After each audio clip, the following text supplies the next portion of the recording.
Salam alaikum, c'est Samir d'Objectif Arabe, j'espère que tu vas bien. Donc aujourd'hui, on va voir comment conjuguer le verbe au passé, Inch'Allah. Mais avant cela, on va voir un peu tous les cours qu'on a fait depuis le début, et on en a fait pas mal.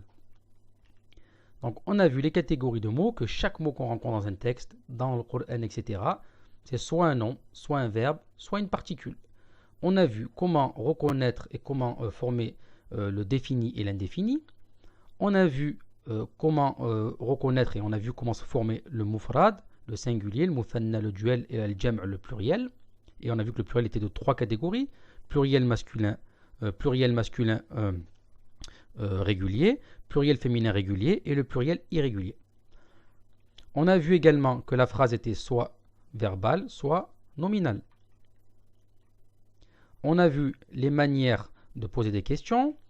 On a vu les pronoms personnels détachés, isolés, avec des exemples concrets. Et on a vu les pronoms personnels affixés, attachés. Leçon très importante. Et on a vu dans la dernière leçon, al-idafa, l'annexion, qui est composée d'un mudaf et d'un mudafu ilayhi. Et on a vu des exemples concrets. C'est une leçon qui est aussi importante. Aujourd'hui, on va voir comment conjuguer le verbe au passé. On appelle ça al-fi'lul madi, le verbe al-madi au passé. Donc, comme d'habitude, on a la première personne, la deuxième personne et la troisième personne. Donc ça, c'est les terminaisons de verbes. Et il n'y a rien de mieux que de le voir en exemple, et c'est ce qu'on va faire de suite. Donc ça, c'est les terminaisons.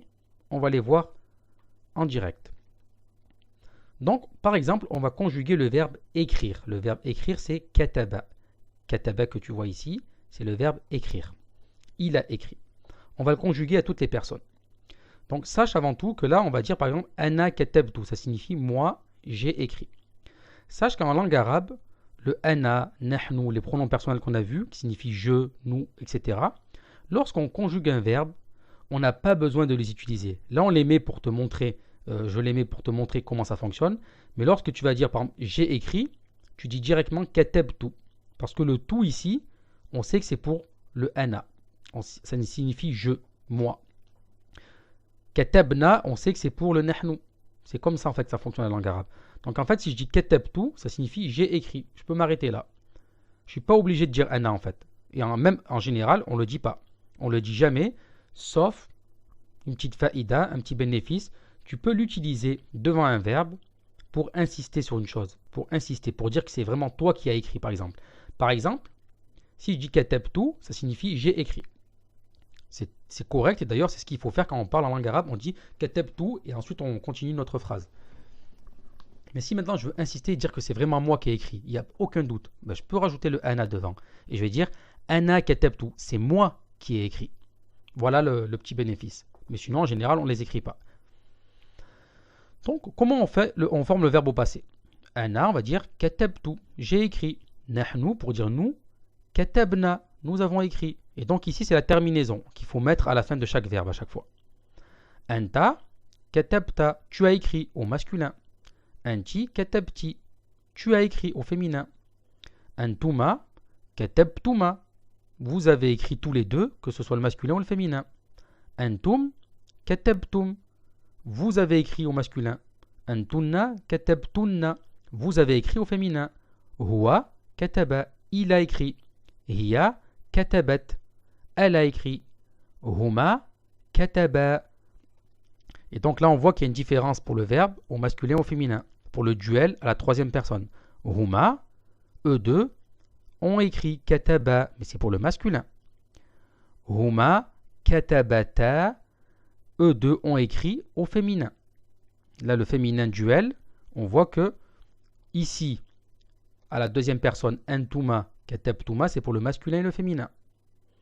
Mais ici, pour la troisième personne, le verbe qui, au masculin, on va dire kataba, et au féminin, on va dire katabata pour le duel. On les différencie.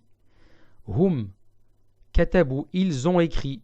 Le masculin. Hunna, katabna, elles ont écrit. Donc, ce que tu peux retenir pour t'aider pour les verbes, c'est qu'on a le verbe de base qui est kataba.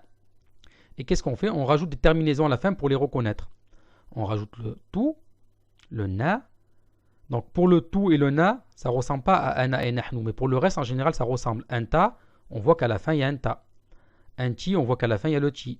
Antuma, on voit qu'il y a le tuma à la fin. Antum, il y a le tum.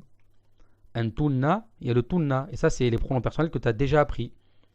Huwa, là, on ne peut pas le reconnaître, mais c'est kataba, c'est le verbe tout simplement. Hiya, à la place, qu'est-ce qu'on fait? On rajoute juste un ta avec une soukoun. Huma, là, il faut l'apprendre par cœur, il n'y a pas de secret. Là, pareil, pour le féminin, on l'apprend par cœur. Hum, là, il y a katabu avec un alif comme ça. C'est un signe particulier qu'on voit dans la formation beaucoup plus avancée. Et hunna, katabna aussi, là, c'est une écriture différente. Donc, pour les verbes, il n'y a pas de secret, il faut les apprendre par cœur. Mais comme j'ai dit, apprendre des verbes par cœur comme ça en liste, c'est pas ce qu'il y a de mieux, c'est pas la meilleure méthode. Pour moi. Pour moi, il faut les apprendre en contexte dans des phrases. C'est ce qu'il y a de mieux pour mémoriser. Et c'est ce qu'on fait dans la formation. On lit des textes et tous les verbes ils sont mis en application, etc. pour pouvoir les mémoriser de manière plus facile, plus simple. Parce qu'apprendre des listes comme ça peut être ennuyant à force. Et le mieux, c'est de dire katabtu ar-risala par exemple. J'ai écrit une lettre. Je l'ai appris dans une phrase. J'annote sur un carnet et je sais que là, j'apprends une phrase, c'est mieux que d'apprendre katabtu, katabna, katabta. Mais d'un côté, tu peux aussi les apprendre comme ça pour comprendre le fonctionnement parce que pour tous les verbes qui sont réguliers, ça sera toujours la même terminaison. Donc, une fois que tu as appris un verbe, ça sera toujours pareil pour les verbes qui sont réguliers, je précise. Parce qu'il y a des verbes qui sont irréguliers comme toutes les langues. Et on ne rentre pas dans ça parce que ça, c'est une leçon qu'on voit dans le tome 2 de Médine à la fin du tome 2. Et donc, il faut acquérir les bases pour pouvoir ensuite aborder cette leçon, Inch'Allah.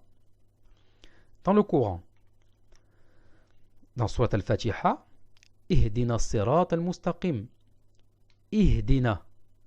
Guide-nous dans le droit chemin. Ihdina, on voit que c'est quoi la terminaison de nahnu. Katabna. Le na là. Ihdina, c'est le verbe hada yahdi. Ihdina, donc c'est guide-nous. Un autre exemple. Ara'ayta in kadhaba wa tawalla. As-tu vu s'il ment et se détourne? Kadhaba, s'il dément et il se détourne. Ara'ayta, ra'ayta, c'est le verbe ra'a, le verbe voir. Ra'ayta, c'est as-tu vu? C'est tu, comme on voit ici.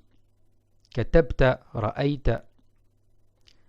Un autre exemple, soit al-falaq, par exemple, min sharri ma khalaq, contre le mal de ce qu'il a créé. Il a créé, en parlant d'Allah. Khalaqa, c'est le verbe khalaqa. Et là, on l'a ici, comme ici, kataba. Par exemple, si tu prends le verbe khalaqa, tu peux d'ailleurs t'exercer d'ailleurs, tu prends le verbe khalaqa et tu le conjugues comme kataba. Ça fera khalaqtu, khalaqna. Donc, j'ai créé, khalaqna, nous avons créé, khalaqta, tu as créé, etc. Donc, exerce-toi avec des verbes, par exemple avec le verbe khalaqa qu'on a ici. Exerce-toi et tu fais toutes les terminaisons. Donc, voilà pour le cours d'aujourd'hui. On a vu le verbe au passé. Tu as vu comment on pouvait voir la terminaison à la fin, comment ça se formait. Et on a vu des exemples tirés du Coran. Donc c'est une leçon aussi qui est très importante. Les verbes au passé, tu vas en rencontrer tout le temps. Et à quoi ça sert de connaître les verbes au passé? C'est que lorsque tu vas lire le Coran ou lorsque tu vas lire des textes ou des livres, ben, tu sauras si on s'adresse au passé ou pas. Si tu lis un verbe et tu ne sais pas si c'est le passé, le présent, le futur, ça va tout changer. Donc c'est très important de connaître cela, comme toutes les langues d'ailleurs. Et quand tu parles en français, tu conjugues tous les jours sans t'en rendre compte. Voilà pour le cours d'aujourd'hui. Je te dis à très vite, Inch'Allah. Salam alaikum.